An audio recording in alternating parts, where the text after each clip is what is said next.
fanesorana ny MBS ety Anosipatrana. Ilain'ny commune nanaovana brown mpiasa no entrano. Antsojay atao amin'ny orinasan'ny marika Ravalomanana. Mbola atahorana ve ity filoha teo aloha ity?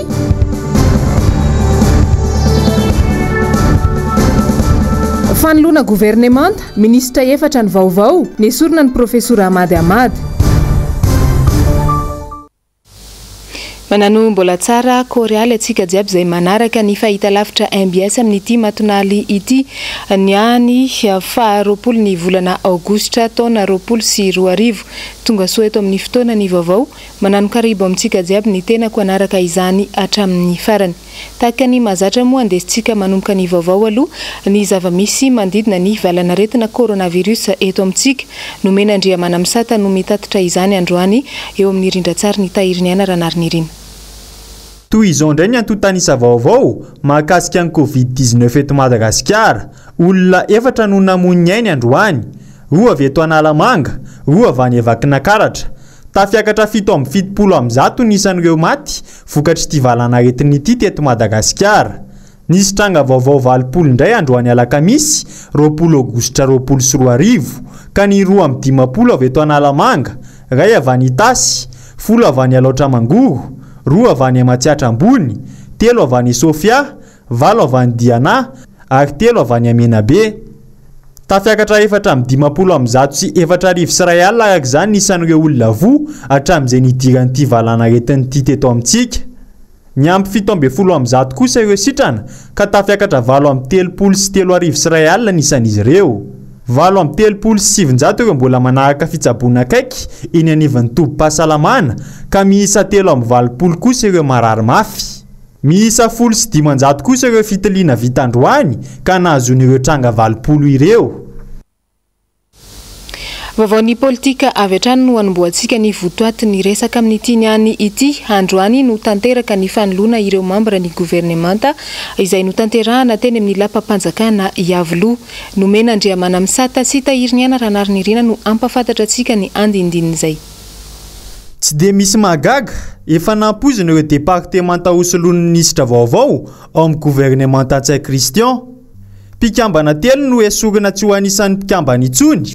Ny ministry ny fahasalamana, professeur Amady Amady, izay naberesaka ny fanaovan'ny fangatahana fanampiana hiatrehana ny Covid-19. Ny professeur Antrala Jean-Louis Rakotovao no misolo ny toerany. Efa nampozina ihany koa ny fanoloana ny ministry ny mponina Irma Luciana Armamy, izay vao avy natao raharaha tamin'ny tompon'andraikitra ambony ao amin'ny Masivo Amerikanina. I Angelica Michel, filoha lefitry ny anteny mera-pirenena no voatendry ho ministry ny mponina vaovao. Banga moa ny toeran'ny ministry ny fanabeazam-pirenena sy ny fampianarana teknika. Ny ministry ny fanabeazam-pirenena Irija Soandriamanana moa ny esorina noho ny resaka vatomamy 20 miliara. I Michel Saondrary Malala no mameno ny toeran'ny banga. Ity farany dia taleny sampandrarahany lalàna teo anivon'ny presidansa ihany. Nozaraina roa ny ministeran'ny fanabeazam-pirenena sy ny fampianarana teknika ka Ernest Tsikeliankina no voatendry tantana ity departemanta ity.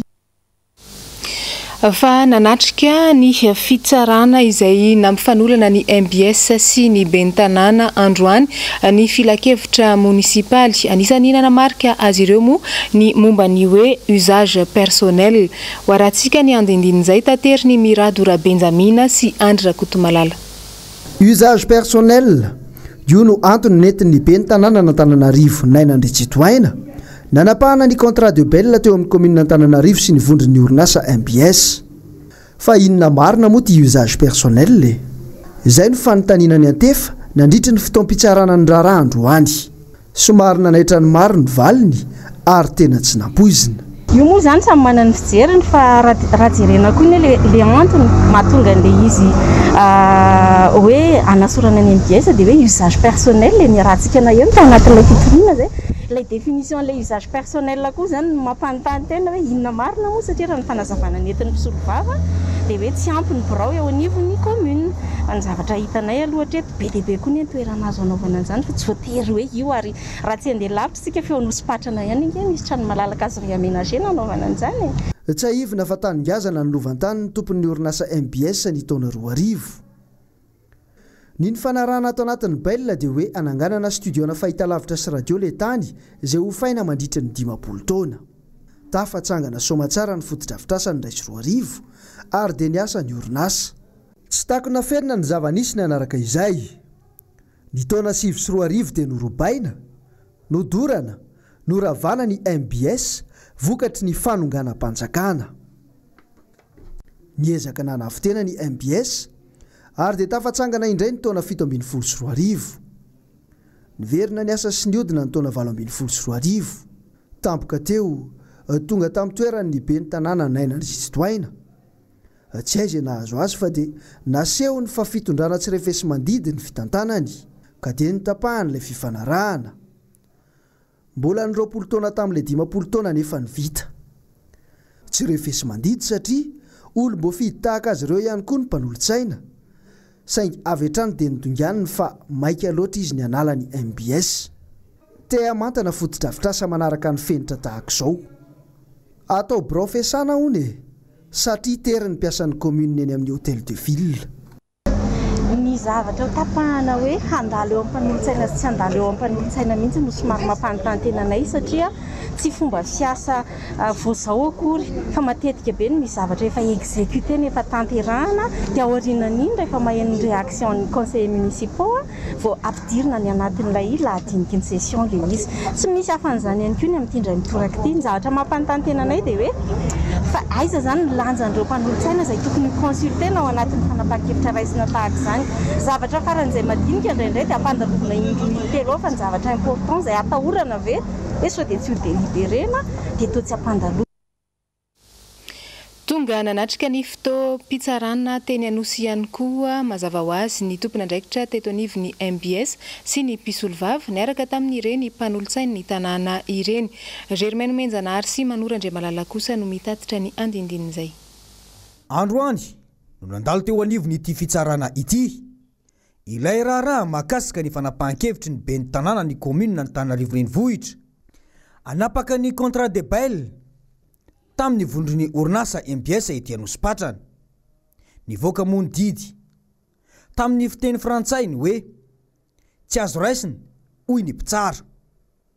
Tamin'ny teny malagasy kosa dia nilaza ny mpitsara fa tsy mahefa ny itsara ny taratasinady ny tribonaly misana ny ady amin'ny fanjakana. Tsy mahefa ny itsara ny taratasinady ny tribonaly misana ny ady amin'ny fanjakana. Ny fanapahan-kevitra ny raisina teo zany dia tamin'ny teny frantsay izy nilaza rejeté le fangatahana. Rehefa nanazava tamin'ny teny gasy izy dia niteny hoe tsy nitazona fahefana ilay tribunal administratif. Miandry aloha zay ny notification fa raha nivaly fantahinao dia tsoroka mazava hoe tsy afa-po zay tao anatin'ilay didy izay nivoaka fa tsy anaovako débat be lo eto aloha mahakasika an'izay fa tsy mijanona eo ihany koa iny fa mbola anao kapekahana izay dia ho hitondray ny toya. Rehefa nanao ny requête zay be dia be ny motif. Rehefa nanazava tamin'ny fotoanandro tamin'ny napetraka ny raharaha iny teto amin'ny tribunal administratif hoe fanapahan-kevitra ny raisin'ny maire représentant ny collectivité territoriale décentralisée iny. Mazava tsara ny voalazan'ny lalàna ao anatin'izay. Izay ny tao anatin'ny fitsarana. Samy miandry izay ho vokatry ny fampiakarana ny raharaha. Any amin'ny tribunal voalaza fa ahefa itsara izao raharaha izao indray zany aloha. Raha izay ny tao anatiny. Ny tety ivelan'ny fitsarana kosa dia tahaka izao. Ny rantiranty ny mpitandro filaminana. Samy nanontany tena ireo nanatry maso. Ny antom-pisiny izy ireo. Inona ny tena atahorana? Vao misy raharaha ka mamofofona anarana ravalomanana ve? Dia tsy miala lavitra ny mpitandro filaminana. Na resaka politika io, toy ny teny Belair, na ny resaka fitsarana tsotra, ohatrany tamin'ity androany ity. Inona rahantsika teo iny ny fanadihadiana izay mitatitra ny fitsarana izay niseho teo amin'ny raharahan'ny MBS sy ny tanàna n'Antananarivo izay nitanterahana androany maraina. Manana vahiny ny fampalalam-baovao amin'ity alina ity, tsy iza zany fa mpahay lalàna iray Andriamatoa Paul Pody no iresadresaka amintsika eto. Miarabanao tonga soa eto amin'ny plateau ny MBS. Miarabanareo ato amin'ny MBS ny tenako ary miarahaba koa ireo olona manaraka an'izao fandaharana zao. Araka ny fanambaratoa dia resaka ny raharaha mahakasika ny MBS sy ny tanàna n'Antananarivo isika fandaniana mipetraka avy hatrany ny hoe ara-dalàna ve ny fanafoanana nyity fifanarahana eo amin'ny MBS sy ny tanàna n'Antananarivo momba ny fampiasan'ny MBS an'izao toerana misy antsika amin'izao ity. Mba ahafahantsika mamaly an'izay dia satria resaka lalàna moa ny resahanao dia tsy maintsy mijery antsika inona ny lalàna mifehy ny fifanarahana, inona ny lalàna mikasiky ny fahefany be ny tanàna nanao ny fanapahan-kevitra iny. Ny voalohany jereko zany satria izy ity zany bail amphithéotique mialatsiny amin'ilay teny vazaha. Bail amphithéotique moa anaran'ny le fifanarahana, zany hoe fifanarahana fanofana maharitra. Ny bail amphithéotique zany zay ny fanaovan'ny ny tanàna Antananarivo sy ny MBS tamin'ny 2 ary ny mafisina tamin'ny 4 dia voafaritry ny lalàna 770 ohatra 770 tamin'ny 13 Aogostra 770 amin'ny andiny voalohany mamaritra ny atao hoe bail amphithéotique zay tiako ampatsahivana ihany. Ny bail amphithéotique tompoko dia fifanarahana atao amina immeuble zay raha kely indrindra mihoatra ny 10 taona, raha be indrindra 750 taona. Fa eto amintsika Madagasikara zay fa any amin'ny firenena hafa dia mihoatra an'izany indraindray ohatra resitsika Zimbabwe sy Kenya 770 taona ny anjareo.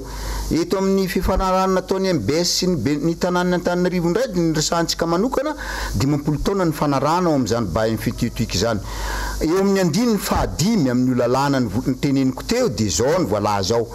Tsy maintsy ny fitsarana no manapaka ny fanafoanana zany bail amphithéotique zany, ary misy antony mahatonga an'izany satria tsy manaraka ny fepetra voalazan'ny fifanarahana ny ray amin'ireo nanao ny fanarahana, ka ohatra zany tsy nandoa ho fantany.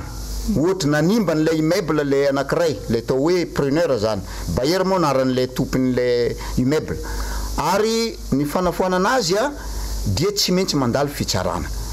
Manaraka an'izay misy koa antony anankiray azahoana manafoana zany bail amphithéotique zany dia le antsoina hoe expropriation pour cause d'utilité publique, zany hoe ireo fanafoanana ny zavatra satria ilain'ny tombontsoan'ny daolobe zany le immeuble.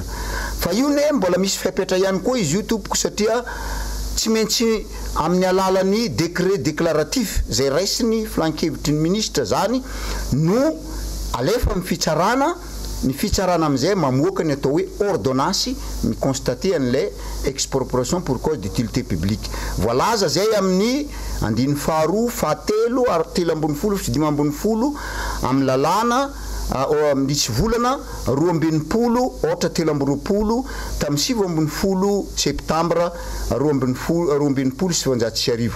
Ary ny lalàna manaraka ho tanisaiko eto mikasiky ny fahefany be ny tanàna ny fangatahana na ny fanapahan-kevitra hoe anafoana fifanarahana tahaka itony ao amin'ny commune tsy anjarany be ny tanàna mihitsy araka ny 5 ambin'ny 10 ao amin'ny lalàna Fehizoro 4 sy 20 ohatra 20 tamin'ny 7 septambra 4 sy 20 fa anjarany conseil municipal io.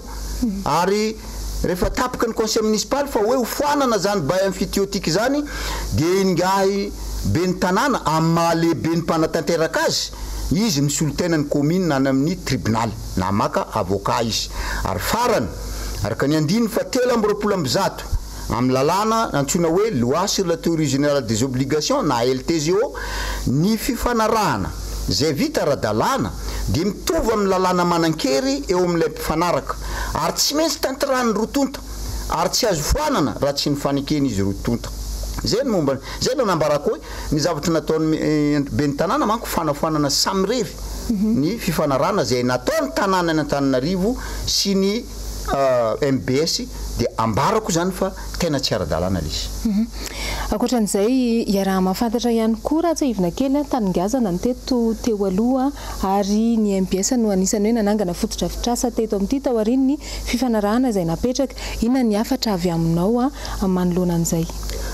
Ny hafatra dia zao satria anatin'ny lalàna le mikasiky ny bainfitiotique mantsy a be da be ny zavatra azo ataony le preneur le hoe mpanofa zany misy arao arakaraka le contrat io afaka manao mutation mihitsy afaka manamboatra satria maharitra be le fanarana manko 50 taona ho zato eo misy 50 taona afaka manamboatra foto-drafitrasa ao le preneur ka ny afatra de zao ho an'ny andriamatoa be ny tanàna moa ny afatra voalohany ataoko fantatry andriamatoa be ny tanàna tsara ny tsy maradalàna ny zavatra nataony ary tsika mahasamy ny ara-mahita tsika hatramina tongavany be ny tanàna io teo fa tsy sambany nanao zavatra tsy ara-dalàna tahaka an'io ary za de miteny ny fandraisan'ny be ny tanàna ny zavatra tsy amin'ny fahefany tahaka an'io de fanaovana tsinotsinona ireo mpanolotsaina miara-miasa aminy izao nefa zavatra dininy nga be ny tanàna ny fandikany lalàna ataony io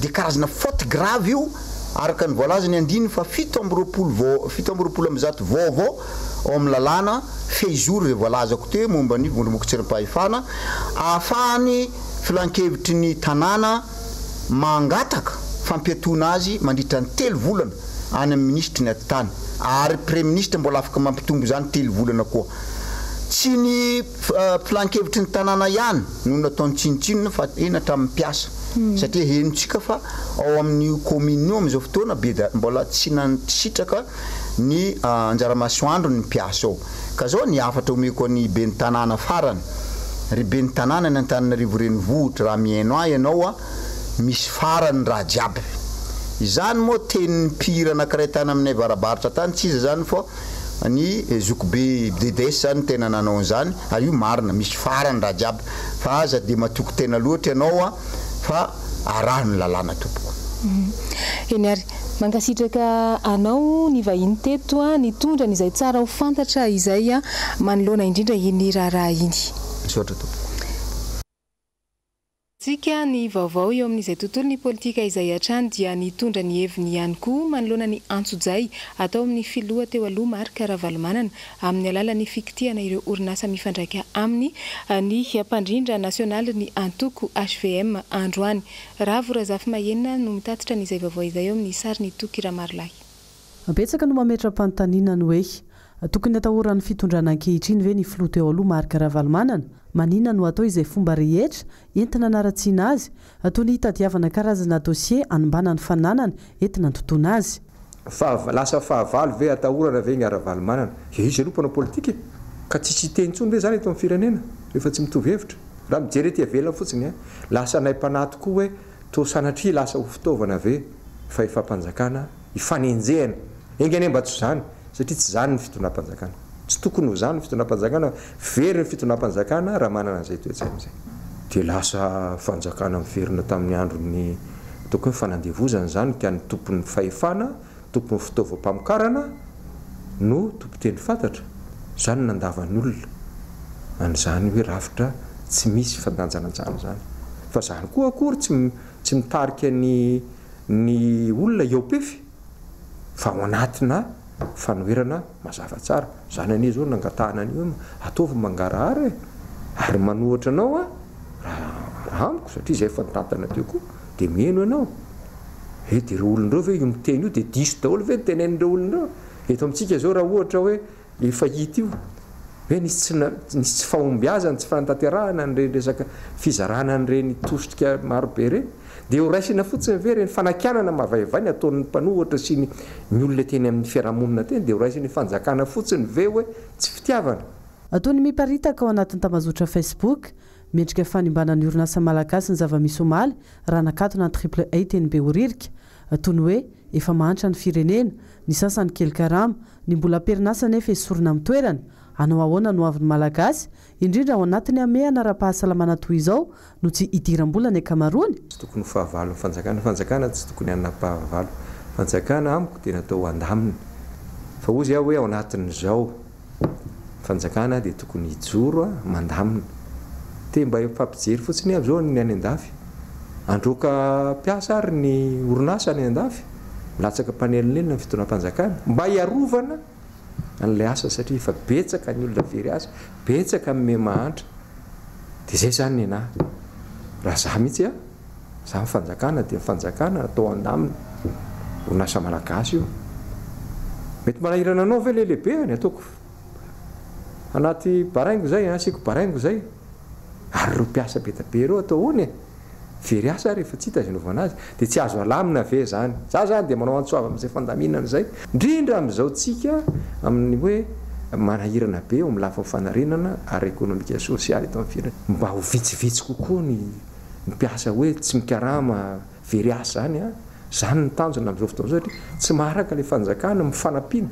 fa tsy aloha ary ve mba hampiana aloha za moa dia miteny foana hoe ore olona ao ambadiky orinasa io ane ao ambadiky patron io ao ambadiky tompony orinasa io misy olona mivelona ny ao hoe raha mpiasa folony ao fa raha fakelina zany a olona 10 ny ao ambadiky ahiny zany orinasa zany. Fananeo ny heviny manoloana ny fanakatonana ny magro etsy be oririka ihany koa ny solom-bavambahoaka fetra razafy tsy mialona andro any nambarany fa antsojay politika no misy eto. Mazava be fa ny fatahorana n'Andriamatora Valomanana sy ny anarana Ravalomanana marika ny tena be deabe ao anatin'ny zavatra sy ny fianakaviana Ravalomanana zay aloha ny voalohany indrindra. Fampatsahivana mino fa mahalala an'izany rehetra hoe fotoana taiza moa na simba ny orinasa ny Andriamatora Valomanana sy nanapotehana an'izany nisy ny fandorana nisy ny fandrobana fa tamin'ny taona 2024 iza ny olona nitondra tamin'ny 2024 fatatsika tsara mihitsy fa misy amin'izao olona eo fitondrana amin'izao fotoana zao ny apahany betsaka nitondra tamin'izany fotoana zany. Ny faharoa manomboka miariny zany na dia tsy tanteraka ara ny voasoratra tany anatin'ireny mitondro zotra ireny hoe tokony honerana ny fahasimbana tamin'ireny ary nataony rehetra soni zany nataon'ireo hoe parti rehetra tao tafiditra tao anatin'izany tsisy ny tanterahany zany na anankiray ara. Fahatelo manomboka miarina zany le orinasa ny AAA misy mpitantanao nolazainy re teknisianina sy atao hoe mpandraharaha tompona andraikitra amin'izany AAA zany omaly fa nanaraka tsakany sy andavany raha resaka araketra no resahana déclaration d'existence sy ny sisa hoe déclaration de revenu vitany zany fa izao no mahagaga ny fitondram-panjakana ane ary ny filoham-pirenena mihitsy no nilaza fa tsy misy aloha ny resaka fanenjehana ao anatin'izao ame anara-pahasalamana zao fa hoe asa nanerina angambany tsy nilazainy mazava moa izy fa hoe anerina angambany régularisena situation tsirairay na ny orinasa tsirairay mahagaga dia izao raha lazaina fa tsy misy ny fanenjehana tsy misy ny contrôle fiscal dia sendrasendra ao amin'ny orinasa zay mifandray amin'ny Andriamatora Valomanana no nasiana fanakatonana hoe lazaina fa fermeture administrative totale satria tsy nanao an'izao sy tsy nanao an'izao mba avao ianareo amin'ny direction générale ny impôt firy nisy an'ny olona misoratra anaranara-dalàna dia firy ny efa nahavita n'izany déclaration d'existence zany tao anatin'izao amean'izao mifanohatra ny zavatra tenen'ny fitondram-panjakana sy ny tompona andraikitra ra-panjakana natao anizy ary zany zay le hoe fepetra ny raisin'izay natao any rehetrarehetra fijerina iazy fa ho an'ny raharaha zay mahakasika ny filora Valomanana zay ihany tsy mitombony zay fa mitombony zay ho an'ny rehetrarehetra zany hoe atsozay vo ciblé mihitsy le izy ary fingapingana tianao tapahatongotra tianao potehana le orinasa tianao potehana le orinasa malagasy aizany ny fikambanany ny mpandraharaha aizany syndicat an'ireo industriel eto Madagasikara mba mangataka anareo mba hanehevitra manoloana zao zavatra ao satria asa firy zany no iantona indray. Eo amin'izay vaovaon'ny politika izay hatrany dia efa miroso amin'ny fanitarana ny vovonan'ny mpanohitra any amin'ny faritra maro manerana ny Madagasikara ny RMDM ankehitriny. Misy ny fanazavana izay entin'ny filoha lefitry ny RMDM Foibe.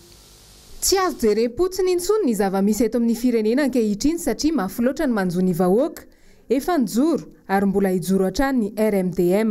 Mba hitarany RMDM eraky Madagasikara dia izay vonina rehetra araky ny fanaony reny efa manana page zay eo amin'ny Facebook sy azahoana mifampiresaka aminay zay vonina rehetra ka matsapatena fa tsy maintsy atevenina ny fanoherana rehefa ilaina ny fitadiavana ny fandrosoana raha manao dia eraky Madagasikara eraky ny faritra rehetra dia mbola itony ezaka atao ananganana ny RMDM ary toy ny ezaka atao fampiresahana amin'ireo atoko hafa sy sy olotsotra sy fikambanana hafa zay any amin'ny faritra koa zay mangetaheta miaraka aminay ary anohitra n'izao zava-mitrango zao. Zay dia tsy maintsy manao ny hetsika ataonay ary hanao hetsika lehibe zay o zay rehefa tonga ny fotoana tsy nanome daty zay satria tsy maintsy karakarainy zany omaniny zany fa rehefa tonga ny fotoana tokony hanaovana zany ho avy zahay ary hiaraka mivoaka malagasy anazava sy hitaky ny tokony ho rariny sy hitsiny amin'izao zavatra mitrango zao. Ho tanterahana rahampitsy zoma raika amin'ny 20 aogositra indray ny fihaonana ho an'ireo rehetra efa nandray anjara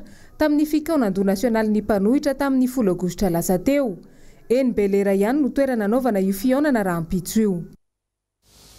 Fa eo vaovao mahakasika ny sosialy no antsika manohy ny fotoana amin'ity alina ity mbola mitohy ny olana amin'ny fitsinjarana ireo fanampiana avy amin'ny fitondram-panjakana manerana n'ireo fokontany maro eto andrenivohitra amin'izao na dia nisy aza ny fanisambahoaka izay notanterahana amahana n'izany olana izany.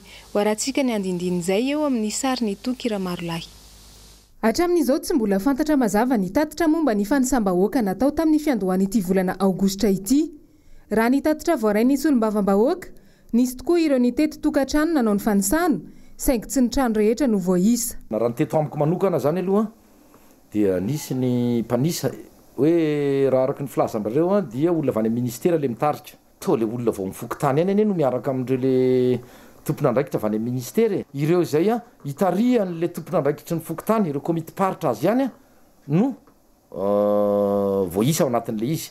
Mandeha mitety marina ireo olona ireo miaraka amin'ny komity paritra ihany hatrany. Fa ny zavatra hafahafa dia misy fotoana vorindrareo amina toerana malalaka ny olona dia ny olona indray ny lasa manantona azy. Hita taratra tany amin'ny lisitra ny voaka izay misy ny anaran'ireo ny sitraka fampiana ny 12 aogositra fa mbola nisy ny fanavakavahana. Tsy mifanaraka amin'ny isan'ny mponina ny fitsinjarana azy fa raha ohatra zao tamin'ny fitsinjarana farany izay natao sady voalohany moa tetỳ Analamahintsy Analamahintsy tanàna ary Androhibe dia mahagaga fa mitovy samy 900 tokantrano no nisitraka izany. 900 tokantrano, ny tokantrano ao Analamahintsy tanàna, ny mponina ao Analamahintsy tanàna manodidina 25-26 000 eo. Zany misy tokantrano eo amin'ny 5,000 eo ao Analamahintsy tanàna. Eto Analamahintsy zara raha misy ampahenina an'izay nampafity nefa mitovy nisan'ny olona sy ny tokantrano misitraka lizy. Fa tsy mifandanja amin'ny isan'ny mponina, tsy ireo olona tokony azo. Raha ohatra ka izy tsy jery afa-tsy ny fokontany anankitelo any antsinanany, anisany tena mampitaraina ny olona dia Andraisoro, Ambatomaro ary Nanisana. Nivoaka zany lisitra faharoa amin'ireo le sitraka an'izany Vatsinjo zany. Jerena ny lisitra fa mba tsy tenenako hoe 7,700 nefa nisitraka izany teo aloha no mbola mahazo any amin'izao fotoana zao. Kiodizafy any Alexis, zay le fomba fiteny ohatran'ny vazivazy fa tena mbola teo aloha sy ny olana teo aloha rehetra ihany no hitatra amin'izao. Eo amin'ny vaovaon'ny fahasalamana kosa dia nanomboka omaly ny hetsika firaisan-kina izay ataon'ireo paramedy manerana ny nosy ary tsy farana izany raha tsy rahampitso zoma. Nanao fanadihadiana manodidina an'izay androany Noro Fitiavana sy Mathieu Princy. Roa andro androany izay ny hetsika firaisan-kinan'ireo mpitsabo paramedy eto amintsika hatrany amin'ny faritra. Raha ny eto Antananarivo manokana dia service minimum no misy eny anivon'ny CSP2 misy ireo paramedy toy ny eny Sabotsynamehana. Mifandimby miasa izy ireo miditra amin'ny 9 ariva ary mirava amin'ny 7 ora maraina. Efa urgence andresitay nakomianga miandry service aloha everina alohan'ny ambele asa raha ohatra ka mpamilamina izy raha mba mangikongatana koa zany le fanjakana dia mijerina amin'ny asa normaly. Mitovy amin'izay ihany koa ny any amin'ny faritra toy ny any amin'ny faritra Amoron'Many iny mitohy ny service minimum paramedy iray isan'andro no mifandimby miasa nanomboka omaly hatramin'ny rahampitso. Ny urgence rehetra tsy maintsy raisina daholo dia alatsinainy atreto miverina lasa rehetrarehetra fandriam-palema ilana malala sakanandalana tena betsaka fa nefa fantatra anao tasan'ny fahasalamana dia sakana moa ny andalana ny fangatana zany dia mba ijeretana akaiky ray manangatra hoe mbo asina laran'ila tsy azy. Karazana hetsika fanairana ho an'ny fitondrana ihany toy izao. Malona ny resaka tsy fandriam-pahalemana mahazo ireo paramedy naman'izy ireo toy ny nitranga tany amin'ny CSB Beapombo distrikany Betroka nahitana arasazy voatafika ny talata 12 aogositra teo. Teo koa ny fanafiana piasan'ny fahasalamana 7 tany Amboasary Atsimo izay naharatrana dokotera 2 sy paramedy 5. Eo amin'izay tontolo ny fahasalamana izay hatrany aretina anisany mbola mahafaty olona betsaka eto Madagasikara ny tazomoka nanolotra fitaovana fitiliana sy fitsaboana io aretina io androany ny gouvernemanta Amerikana. Nomena Andriamanamisata sy Tahiriniana Ranarinirin. Olona iray tapitrisa ny fantatra fa voan'ny tazomoka nandritry ny enim-bolana voalohany tamin'ity taona 2020 ity teto Madagasikara. Eninjato kosa ireo olona namoy ainy. Ny fitsaboana aingana no ampihana fatratra ny fiombon'ny aretina vokatry ny tazomoka raha ny fantatra. Nanolotra fitaovana fanaovana fitaliana aingana miisa 2 tapitrisa sy ireo fitaovana fitsaboana manodidina ny 2 tapitrisa ireo ny Amerikanina. Raha ny fanazavan'ny masovo Amerikanina Michael Pelletier dia tsy maintsy malina ihany ny rehetra manoloana ny aretina hafa izay mitera-doza ho an'ny fahasalamana sy ny fandriam-pahaleman'ny vahoaka. Na dia mbola eo amperiny amin'ny ady amin'ny fiparitahan'ny Covid-19 azy isika, mbola mitoetra ho fanamby lehibe ny tazomoka ary loza ho an'ny fahasalamana sy ny fiainantsony vahoaka malagasy izany hoy ity tompon'andraikitra ity. Eo amin'ny vaovaony sosialy kosa ny fanadihadiana manaraka nanao fidinana ifotony teny amin'ny tsenany Andravoahangy teny ny ekipany MBS androany nijery ny toy ny fanesorana n'ireo mpivarotra teny antoerana manahoana ny iainan'izy ireo an'izany inona ny vahaolana entin'ny tompon'andraikitra ho rahantsika tao anatin'ny fanadihadiana ny valin'izay fanontaniana izay entiny Ravorazafy Mahinina sy Tokira Marolahy. Ny tombo isan'andro ireo mpivarotra legioma eto ivelany tsenany Andravoahangy saika mpivarotra manodidina ety ny ankamaroan'izy ireo no ny fahafantarana fa betsaka ny mpandalo ary mety hitombo kokoa ny vola miditra no antony. Velotaraina nefa izy ireo no ny fanilikiliana azy. Ny anay tety zany tatoato misy fanasorana anay mpivarotra amoron-dalana ety. Zay mpivarotra amoron-dalana zany tsy mandany fandaminana kanefa kosany tokony alohan'ny analana anay dia tokony mba asiana plasy misy anay. Efa nisy mantsy teto fanoratana anarana hoe ho ampidirina any anatiny zahay. Fanoratana anarana efa injo nefa tsy mbola hitanay izay vahaolany lehibe an-tsena amin'izao. Kanefa tsy nisy koriny ny fampanjenesana anay miala izay amin'ilay plasy. Fainana efa hitanareo amin'izao fa tena mamay. Tena ila mandeha hatramin'ny tongotra varotra raha tsy mahitana dia kapoka raha satria korotandava ny hitanay eto. Tary mivarotra dia nafiana taty hoe aty mivarotra dia tonga eto indray izay dia asoriny indray hoe any anatiny any indray nefa izay tsy mahita antsony satria izay efa teto izany mivarotra dia efa tsy mahazo ao anatiny eo intsony. Dia izao izay dia izao tsy maintsy mangalangalatra kely izay satria izay ilay entana efa azo tsy afaka hoe inona no atao. Ianao mamelona zanaka kely mbola kely majinika ny zanaka. Raha misy mifanalanana eto tokony mba misy vahaolana fa tsy hoe asorina tonga dia miala fotsiny izay. Fa izay tsy manana hoanina tsy maintsy mitady hoanina isan'andro. Ny fatrano, ny fanjiro tsy maintsy aloha nefa zavatra mahazo anay eto ilikilika mihitsiny. Ka tokony mba misy zany fieritreretana anay ety amin'ny varotra amoron-dalana hoe aty nareo miditra aty amin'ny tsena aty mba hivarotana fa tsy hoe tonga dia alany izay. Anjatony ireo mpivarotra tokony esorina ivelan-tsena. Ireo tatsaha tonga vao maraimbe manatitra entana ihany aloha no nahitana vahaolana. Misy apahany aloha avy ato anatiny mivoaka no fahitany fa misy varotra ivelany dia ny taninay zareo amonjy ny toerana ara-dalana ato anatiny. Dia raha ohatra zany mbola misy tady ipetrapetraka eo dia mody izy zany aloha satria matatsaha no nomena lalana ny varotra teo amin'ny toerana io dia miverina maka ato anatiny zay azo lazana hoe nanampinampy azy teo satria manana toerana aty. Ny ankoatr'izay kosa ny angambany dia mety avy any ivelany ihany dia tsy tokony anelingelina ny tsenany Andravoahangy satria mba misy fandaminana ny tsena hoe reto ny mpivarotra ara-dalàna dia efa azo lazana hoe tafiditra indraiky etanay zany ny mpivarotra tatsaha maraina efa azo lazana hoe ara-dalàna eto Andravoahangy. Dia izay no nandraisanay fanapa-kevitra toerana ho andry zareo ireo. Eo amin'ny vaovao mahakasika ny tontolon'ny asa dia nanao fanambarana omaly ny randrana sindikaly mitaky ny fanohanana avy amin'ny mpamatsy vola sy ny mpiara-miombonantoka izy ireo amin'ny tolona izay ataony. Nomena Andriamana Misata sy Tahiriniana Ranarynirina no mitatitra ny vaovao. Tafapetraka teo anivon'ireo mpiara-miombonantoka sy ireo masovo toy ny FMI, ny banky iraisam-pirenena sy ireo fédérationna syndicale iraisam-pirenena ny taratasy izay mangataka fanohanana amin'ny tolona izay ataony randrana sindikaly. Ary dia efa namaly izany moa ny fédérationna syndicale iraisam-pirenena aty Afrika, CSC Afrika sy Asia Afrika FISA. Nanamafy tao anatin'ny tolona nataony randrana sindikaly fa tsy ekena ny fanaovana ankila baon'mpiasa ao amin'ny sehatra tsy miankina izay mandohetra no sady antoky ny fanarenana ny toe-karena. Notsindrin'izy ireo ihany koa fa tsy volam-panjakana fa vola mpiasa no ao amin'ny KNAPS. Takina noho izany ny anampian'ireo mpiasa very asa ary tsy asiana tambiny izany. Sonia efa maherin'ny ray alina ny voangy ny randrana sindikaly ka androany izy ireo no nanatitra izany teny amin'ny Prime Ministre. Vaovao eo amin'ny tranga mpiara-monina dia nivoaka omaly ny didim-pitsarana mahakasika ilay fanolanan-jaza izay nisy eo tamin'ny 12 ny volana Jolay lasa teo tany amin'ny commune Andilanatoby. Izay vaovao izay no tateriny Niry Andrianarivony avy amin'ny MBS Ambatondrazaka. Afaka noho ny fisalasalana ilay tovolahy voambara onan'olana ankizivavy 12 taona atao amin'ny commune ambanivohitra Andilanatoby ny 12 ny volana Jolay lasa teo. Tao anatin'ny alahelo tanteraka no nandraisany ny reniny ankizivavy izany valina fitsarana teo nivony fitsarana Ambaratonga voalohany teto Ambatondrazaka ny maraina ny alarobia 17 ny volana Aogositra.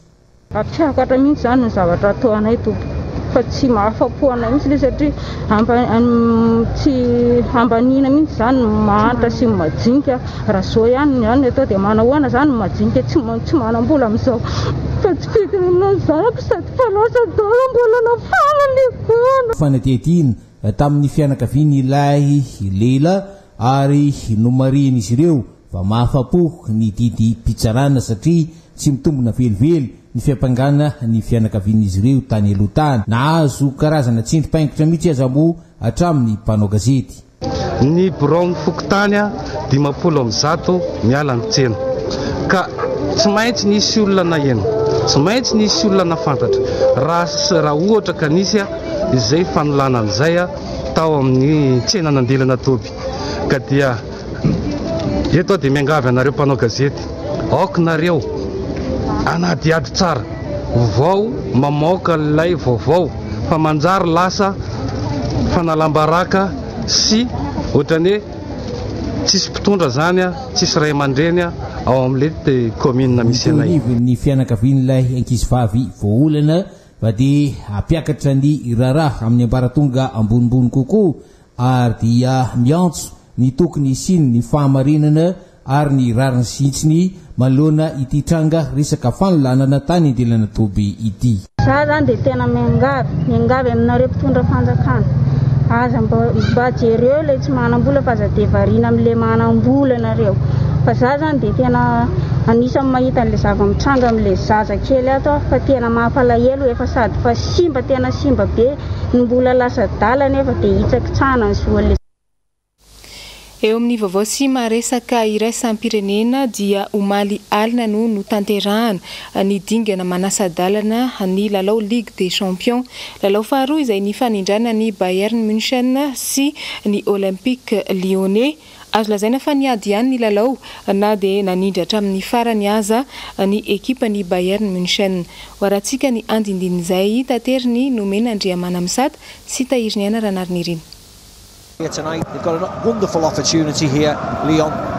It's a really interesting ball from the middle to Memphis Depay. Look where Manuel Neuer is, and he's still going here, and he's rattled the outside of the post.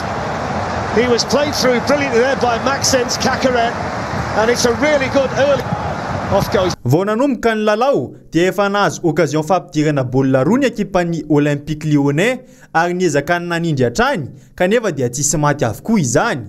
Tsy nanaiky izany anefa ny ekipan'ny Bayern de Munich fa vao nahazo baolina Serge Gnabry teo amin'ny 17 minitra ny lalaovana dia avy hatrany dia maty ny baolina.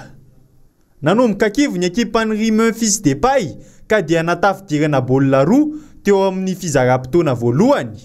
Teo amin'ny fizaram-potoana faharoa kosa indray dia nanindry amin'izay ny ekipan'ny Bavarois ka nifarana teo amin'ny isa 3-0 ny baolina.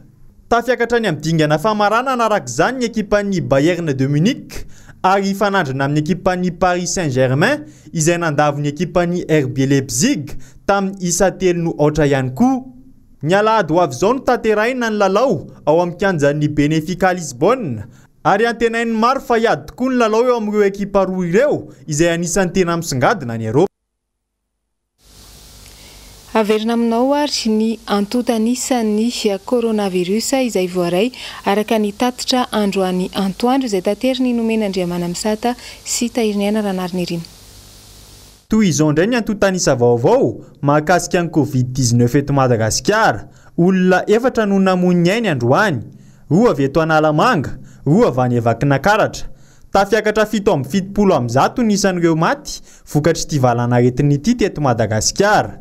Nisy tranga vaovao valopolo indray androany alakamisy 20 aogositra 2024 ka ny 2 amin'ny 10 avy eto Analamanga, 2 avy any Itasy, 10 avy any Alaotra Mangoro, 2 avy any Matsiatra Ambony, 3 avy any Sofia, 8 avy any Diana ary 3 avy any Amenabe.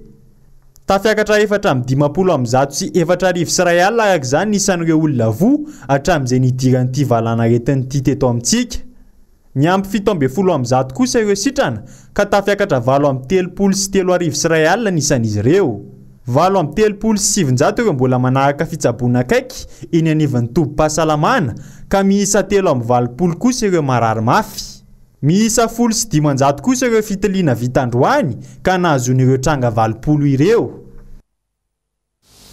Mifaranatreo ny vaovaontsika tamin'ity niany ity mankasitraka anao nanaraka izany hatramin'ny farany. Mametraka ny veloma samy tsara ho amin'ny manaraka indray.